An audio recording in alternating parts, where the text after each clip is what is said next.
നമസ്കാരം. പ്രധാന വാർത്തകൾ.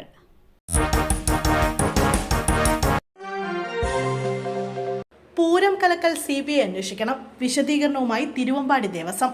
തൃശൂർ പൂരം കലക്കിയത് തിരുവമ്പാടി ദേവസ്വം എന്ന ADGPയുടെ റിപ്പോർട്ട് തള്ളി തിരുവമ്പാടി ദേവസ്വം. പൂരം കലക്കിയതിന്റെ ഉത്തരവാദിത്തം തിരുവമ്പാടി ദേവസ്വത്തിന്റെ മേൽ വെച്ചുകെട്ടാനാണ് നീക്കമെന്നും ദേവസ്വത്തിൽ ആരും രാഷ്ട്രീയം കളിച്ചിട്ടില്ലെന്നും സെക്രട്ടറി ഗിരീഷ് കുമാർ മാധ്യമങ്ങളോട് പറഞ്ഞു. ADGPയുടെ വീഴ്ച മറയ്ക്കാനാണ് ശ്രമം. പൂരം കലക്കൽ CBI അന്വേഷിക്കണമെന്നും അദ്ദേഹം ആവശ്യപ്പെട്ടു. ADGP റിപ്പോർട്ട് നൽകിയതായി വാർത്തകളിലൂടെ കണ്ടെന്ന് ഗിരീഷ് കുമാർ പറഞ്ഞു.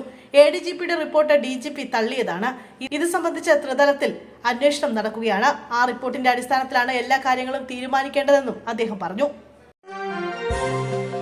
പറഞ്ഞത് പാർട്ടി നിലപാട്. കേരളത്തിൽ വർഗീയ പ്രവർത്തനങ്ങൾ അനുവദിക്കില്ല. വിജയരാഘവനെ ന്യായീകരിച്ച് PK ശ്രീമതി. രാഹുൽ ഗാന്ധിയും പ്രിയങ്കയും വയനാട്ടിൽ ജയിച്ചത് വർഗീയവാദികളുടെ പിന്തുണയോടെന്ന പോളിറ്റ് ബ്യൂറോ അംഗം വിജയരാഘവന്റെ പരാമർശത്തെ ന്യായീകരിച്ച് CPM കേന്ദ്ര കമ്മിറ്റി അംഗം PK ശ്രീമതി. പാർട്ടി നയമനുസരിച്ചുള്ള കാര്യങ്ങളാണ് വിജയരാഘവൻ പ്രസംഗത്തിൽ പറഞ്ഞത്. തെറ്റായി ഒന്നും പറഞ്ഞിട്ടില്ല. വർഗീയവാദികളുമായി കൂട്ടുകെട്ടുണ്ടാക്കിയാണ് കോൺഗ്രസ് തെരഞ്ഞെടുപ്പിൽ മത്സരിക്കുന്നതെന്നും ശ്രീമതി പറഞ്ഞു. വിജയരാഘവൻ തെറ്റായി എന്തെങ്കിലും പറഞ്ഞെന്ന് കരുതുന്നില്ല. താനും അവിടെ ഉണ്ടായിരുന്നു. കേരളത്തിലും വർഗീയവാദികൾ തലപൊക്കുന്നുണ്ട്. അത്തരം തീവ്രവാദ വർഗീയ പ്രവർത്തനങ്ങൾ ഒരു തരത്തിലും കേരളത്തിൽ അനുവദിക്കില്ല. അത് ഹിന്ദു വർഗീയവാദിയായാലും മുസ്ലിം വർഗീയവാദിയായാലും അനുവദിക്കില്ല. അതിനെതിരെ ശക്തമായ നിലപാടാണ് CPM സ്വീകരിക്കുക. അതിന് യാതൊരു സംശയവുമില്ല എന്നും അവർ വ്യക്തമാക്കി. മെമ്മൂനെ സ്വീകരിക്കാൻ കൊടിക്കുന്നിലും സംഘവും ചെറിയനാട് സ്റ്റേഷനിൽ. നിർത്താതെ പോയി ട്രെയിൻ. ചെങ്ങന്നൂർ ചെറിയനാട് സ്റ്റേഷനിൽ stop അനുവദിച്ചെങ്കിലും Kollam Ernakulam MEMU train നിർത്താതെ പോയി. ചെറിയനാട് സ്റ്റേഷനിൽ ഇന്നു മുതലാണ് സ്റ്റോപ്പ് അനുവദിച്ചത്. രാവിലെ 7:15 കൊടിക്കുന്നിൽ സുരേഷ് MP ഉൾപ്പെടെ രാഷ്ട്രീയ നേതാക്കളും യാത്രക്കാരും സ്വീകരിക്കാനായി എത്തിയിരുന്നു. എന്നാൽ ട്രെയിൻ നിർത്താതെ പോവുകയായിരുന്നു. ചെറിയനാട് സ്റ്റേഷനിൽ സ്റ്റോപ്പ് അനുവദിക്കണമെന്നത് ഏറെക്കാലത്തെ ആവശ്യമായിരുന്നു. നിരന്തരം ആവശ്യമുന്നയിച്ചതിന്റെ അടിസ്ഥാനത്തിലായിരുന്നു സ്റ്റോപ്പ് അനുവദിച്ചത്. ഇന്ന് MPയും രാഷ്ട്രീയ നേതാക്കളും യാത്രക്കാരും ഉൾപ്പെടെ മെമ്മൂനെ സ്വീകരിക്കാൻ സ്റ്റേഷനിലെത്തിയെങ്കിലും ട്രെയിൻ നിർത്താതെ പോവുകയായിരുന്നു.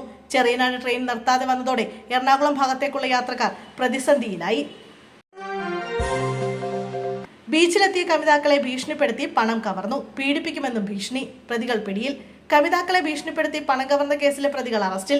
എളകുന്നപ്പുഴ മാലിപ്പൂ മടത്തിപ്പറമ്പിൽ വീട്ടിൽ ജോൺസൺ, മാലിപ്പുറം നികത്തറ വീട്ടിൽ റിനീഷ്, ചാപ്പ കടപ്പുറം ഭാഗം കൊല്ലംപറമ്പിൽ വീട്ടിൽ ജിലോഷ് എന്നിവരെയാണ് ഞാറക്കൽ പോലീസ് അറസ്റ്റ് ചെയ്തത്. എറണാകുളം സ്വദേശിയായ കമിതാക്കളെയാണ് ബീച്ചിലെത്തിയ സംഘം കത്തി കാണിച്ച് ഭീഷണിപ്പെടുത്തുകയും അസഭ്യം പറയുകയും പീഡിപ്പിക്കുമെന്ന് ഭീഷണിപ്പെടുത്തുകയും ചെയ്തത്. ഇവരുടെ കയ്യിലുണ്ടായിരുന്ന മൊബൈൽ ഫോണും പണവും കവരുകയും ചെയ്തു. 3 ഖാലിസ്ഥാൻ ഭീകരരെ പോലീസ് വധിച്ചു. ഉത്തർപ്രദേശിൽ 3 ഖാലിസ്ഥാൻ ഭീകരരെ ഏറ്റുമുട്ടലിൽ വധിച്ചു. പഞ്ചാബിലെ ഗുരുദാസ്പൂർ പോലീസ് ചെക്ക് പോസ്റ്റ് ആക്രമിച്ച കേസിലെ പ്രതികളായ 3 ഭീകരരാണ് കൊല്ലപ്പെട്ടത്. UP പോലീസും പഞ്ചാബ് പോലീസും സംയുക്തമായി നടത്തിയ എൻകൗണ്ടർ ഓപ്പറേഷനിലാണ് 3 കൊല്ലപ്പെട്ടത്. കൊല്ലപ്പെട്ട ഗുരുവീന്ദർ സിംഗ്, ജാസ്പ്രീത് സിംഗ്, വീരേന്ദ്ര സിംഗ് എന്നിവർ നിരോധിക്കപ്പെട്ട ഖാലിസ്ഥാൻ കമാൻഡോ ഫോഴ്സ് എന്ന സംഘടനയിലെ അംഗങ്ങളാണ്. ഇവരുടെ പക്കൽ നിന്ന് 2 AK-47 റൈഫിളുകൾ, 2 ഗ്ലോക്ക് പിസ്റ്റളുകൾ, ബുള്ളറ്റുകൾ എന്നിവ കണ്ടെടുത്തു.